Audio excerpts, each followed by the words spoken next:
And there are still no answers for a small Indiana town that lost 2 young teens. It is a crime that has caught the attention of people all around the world. News Channel 15's Holly Campbell traveled to Delphi to see how that community of fewer than 3,000 people is coping. Holly.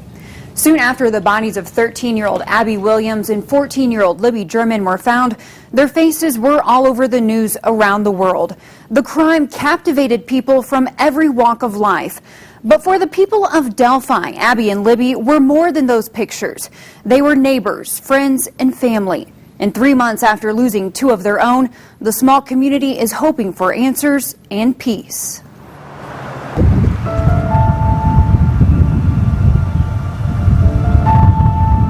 We're just praying. We're just all still praying and hoping, and it takes a toll on you. Kids? Come on. Who'd want to hurt kids? You just never know how dangerous the world can be if just by one person deciding to do something. On Valentine's Day, this small community was flipped upside down. Police investigate the killings of 2 teen girls in Delphi. Thousands of tips have come in. The tight-knit town lost 2 of its own, 13-year-old Abby Williams and 14-year-old Libby German. Photos of the best friends were soon everywhere, along with this photo of a suspect in the homicides. We want to find this person or persons that did this. We want to find them and bring them to justice, and that's the bottom line. And whether it takes 1 more day or 6 months or 2 years, we will work on this case until it's solved. You've heard the recording released. Indiana State Police Sergeant Kim Riley says police have gotten thousands of tips and say there are more than 500 people of interest, but still no answers. I just don't understand. I don't understand why we don't have any answers yet. I'm really surprised they haven't caught nobody as of yet. I'm disappointed that we haven't caught the person. Am I giving up? No. I still feel we're going to catch this person or persons that we're looking at. And here we are, nearly 3 months since that day they were found. The investigation has scaled back as officers catch up on the thousands of tips that have come in.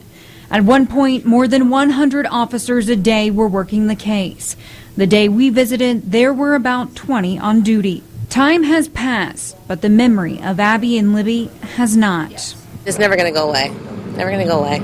It's always in the back of your mind. It's always, you never forget. We never want to forget. Ribbons, pictures, signs, and words of encouragement are everywhere.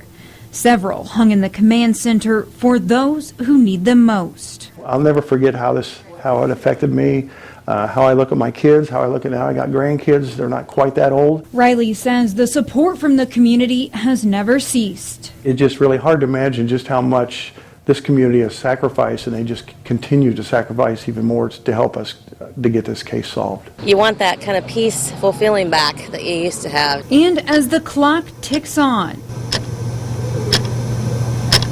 investigators aren't giving up, and they aren't letting this case go cold. We're going back and looking at everything that we've already done once. We're going back and looking at it again, and we'll probably look at it again to make sure that we've covered every base that we have out there. And the people who call Delphi home are holding on to hope as long as they can. The longer it goes on, you don't want to lose hope, but you kind of get that feeling of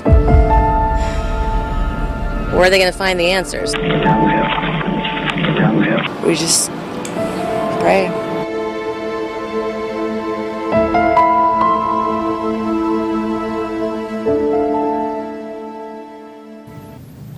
If you have any information about this case, please call the Delphi Homicide Investigation Tip Line at the number on your screen. You can also email tips to the email address you see. I asked Sergeant Riley what advice he has for parents in light of what happened. See his advice on Wayne.com. Holly, is this the kind of reaction that you expected from the people who live in Delphi? So before I came to Wayne, I worked at the sister station in Lafayette, and I covered a lot of stories in Delphi. I really got to know this community and a lot of people there, and just to see how close they really are. Honestly, I was a little nervous going back because so many different media outlets from around the world have been there talking to these people. But everyone was willing to talk to us, share their stories. Many of them actually thanked us for sharing this story in hopes of finding the person or persons responsible. They just want answers, right? That's right. Yeah. All right. Thank you so much.